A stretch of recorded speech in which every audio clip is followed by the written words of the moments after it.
அரச மருத்துவ அதிகாரிகள் சங்கத்தினருக்கும் அரசாங்கத்தினருக்கும் இடம்பெற்ற கலந்துரையாடலிலே பிரதானமாக சுகாதார அமைச்சருடன் இடம்பெற்ற கலந்துரையாடலிலே ஒருமித்து எடுக்கப்பட்ட தீர்மானங்கள் பல இருந்தன. இவ்வாறு ஒருமித்து எடுக்கப்பட்ட தீர்மானங்கள் அமுல்படுத்தப்படும் விதம் தொடர்பாக எழுத்து மூலமான உறுதிப்பாடு சுகாதார அமைச்சினால் அளிக்கப்பட்டிருந்தது. எங்களுடைய கோரிக்கைகள் சம்பந்தமாக நிதி செலவிடும் அரசாங்கத்துக்கு நிதி செலவாகும் கோரிக்கைகளும் அடங்கியிருந்தன. அரசாங்கத்துக்கு எந்த விதத்திலும் நிதி செலவாகாத கோரிக்கைகளும் இடம்பெறுந்தன. இந்த நிலையிலே அரச மருத்துவ அதிகாரிகள் சங்கம் என்ற ரீதியில் நாங்கள் கேட்டுக்கொண்ட விடயம் என்னவெனில், உடனடியாக எங்களுடைய வேதனத்தை அதிகரிக்க வேண்டிய தேவையில்லை, உடனடியாக எங்களுடைய கோரிக்கைகளை அமல்படுத்த வேண்டிய தேவையில்லை. ஆனால் இவற்றை ஒரு குறிப்பிட்ட காலவரையறைக்குள் கலந்துரையாடலுக்கு பிற்பாடு எங்களுடைய கோரிக்கைகள் நிறைவேற்றப்படும் என்ற கோரிக்கையை நாங்கள் விடுத்திருந்தோம். இதிலே பிரதானமாக சுகாதார அமைச்சர் எங்களுக்கு தந்த உறுதிமொழி என்னவெனில், கடந்த ஜனவரி 5ஆம் தேதியில் இருந்து இந்த கலந்துரையாடல்கள் ஆரம்பிக்கப்பட்டு 3 மாத காலத்துக்குள் எங்களுடைய பிரச்சனைகள் சம்பந்தமான கலந்துரையாடல்கள் நிறைவு செய்து அவற்றிற்கு தீர்வு காண்பதாக உறுதியளித்திருந்தார். இருந்த பொழுதிலும் எங்களுடைய கோரிக்கைகளுக்கு உரிய கலந்துரையாடல் குறிப்பிடப்பட்ட தினத்திலே குறிப்பிடப்பட்ட காலவரையறைக்குள் இடம்பெறவில்லை.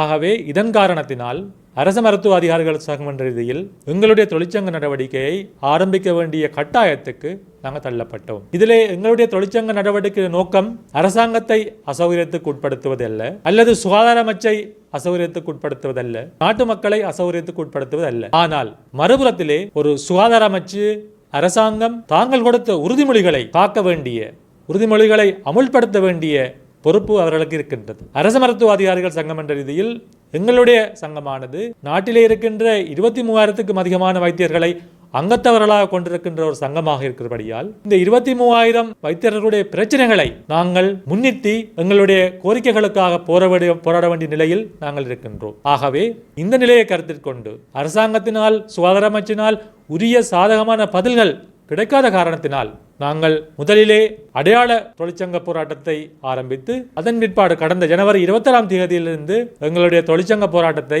நாடளாவிய ரீதியில் நடாத்தி வருகின்றோம். இதிலே கடந்த திங்கட்கிழமையிலிருந்து நாட்டிலே இருக்கின்ற விசேட வைத்திய நிபுணர்கள் தங்களுடைய கவரப் சேவையிலிருந்து விலக்கப்பட்டிருக்கின்றார்கள். இதனால் நாட்டிலே இருக்கின்ற 164க்கும் மேற்பட்ட சுகாதார நிலையங்களிலே விசேட வைத்திய நிபுணர்களுடைய சேவையானது பாதிக்கப்பட்டிருக்கின்றது. ஆகவே எங்களுடைய தொழிற்சங்க நடவடிக்கையானது நாளாந்தம் நாங்கள் தீவிரப்படுத்தி வருகின்றோம். ஆனால் தொடர்ச்சியாக சுகாதார அமைச்சு வைத்தியர்களுடைய இடமாற்றம் காரணமாகவே நாங்கள் தொழிற்சங்க நடவடிக்கையை ஆரம்பித்திருக்கின்றோம். வைத்தியர்களுடைய இடமாற்றங்களை சரியான விதத்தில் அமுல்படுத்தாது இருக்கவே நாங்கள் எங்களுடைய தொழிற்சங்க நடவடிக்கை ஆரம்பித்திருக்கின்றோம் என்ற போன்ற விடயங்களை மக்களுக்கு காட்ட முனைந்து வருவதை நாங்கள் காணக்கூடியதாக இருக்கின்றது. ஆகவே எங்களுடைய கோரிக்கைகள் உதாசீனம் செய்யப்பட்டு வருவதை நாங்கள் காணக்கூடியதாக இருக்கின்றது. நிலைமை இவ்வாறு இருக்க நாங்கள் தொடர்ச்சியாக மக்களை அசௌகரியத்துக்கு உட்படுத்த வேண்டுமாக இருந்தால், அரசாங்கத்தை அசௌகரியத்துக்கு உட்படுத்த வேண்டுமாக இருந்தால், சுகாதார அமைச்சை அசௌகரியத்துக்கு உட்படுத்த வேண்டுமாக இருந்தால் நாங்கள்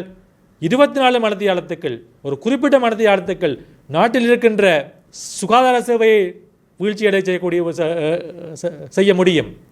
ஆனால் இருந்த பொழுதிலும் நாட்டு மக்கள் மீது நாங்கள் தொடர்ச்சியான அக்கறை வைத்திருக்கின்றோம். நாட்டு மக்கள் இதனூடாக பாதிக்கப்படக்கூடாது என்பதற்காகவே நாங்கள் தொடர்ச்சியாக செயற்பட்டு வருகின்றோம்.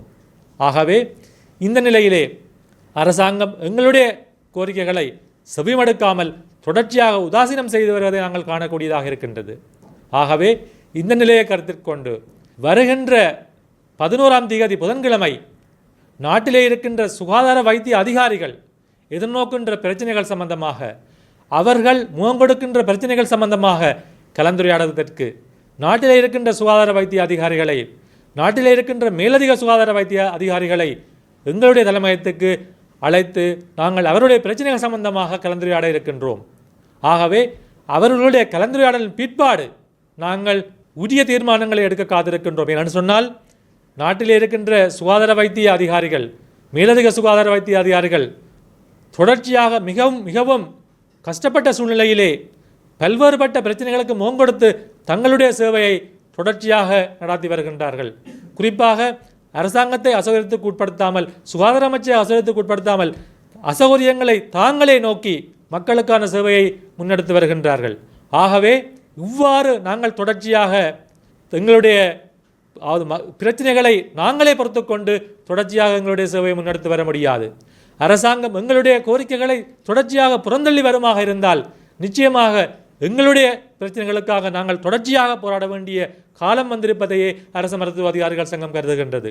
ஆகவே சுகாதார வைத்திய அதிகாரிகளுடைய பிரச்சனைகள் சம்பந்தமாக நாங்கள் கலந்துரையாடும் பிற்பாடு அவர்களுடைய பிரச்சனைகளும் தீர்க்கப்படாமல் இருக்குமாக இருந்தால் நாங்கள் எங்களுடைய தொழிற்சங்க நடவடிக்கையை மேன்மேலும் தீவிரப்படுத்த வேண்டி வரும் என்பதை உரிய தரப்பினருக்கு கூறிக்கொள்ள விரும்புகின்றோம். ஆகவே நாங்கள் எங்களுடைய பிரச்சனைகளை தீர்ப்பதற்காக தொடர்ந்தும் கலந்துரையாடலுக்கு தயாராக இருக்கின்றோம். நாட்டு மக்கள் எதிர்நோக்குகின்ற பிரச்சனைகள் மத்தியிலே நாட்டு மக்களுடைய சுகாதார சேவைகளையும் பிரச்சனைக்கு உட்படுத்தாமல் அரசாங்கம் எங்களுடன் கலந்துரையாடி எங்களுடைய பிரச்சனைகளுக்கு தீர்ப்பதற்கு நாங்கள் எப்பவும் தயாராக இருக்கின்றோம். ஆனால் மறுபுறத்திலே சுகாதார அமைச்சு மிகுந்த அசண்டையத்துடன் செயற்படுமாக இருந்தால் நாங்கள் எங்களுடைய தொழிற்சங்க நடவடிக்கையை மேலும் தீவிரப்படுத்த வேண்டி வரும் என்பதை கூறிக்கொள்ள விரும்புகின்றோம்.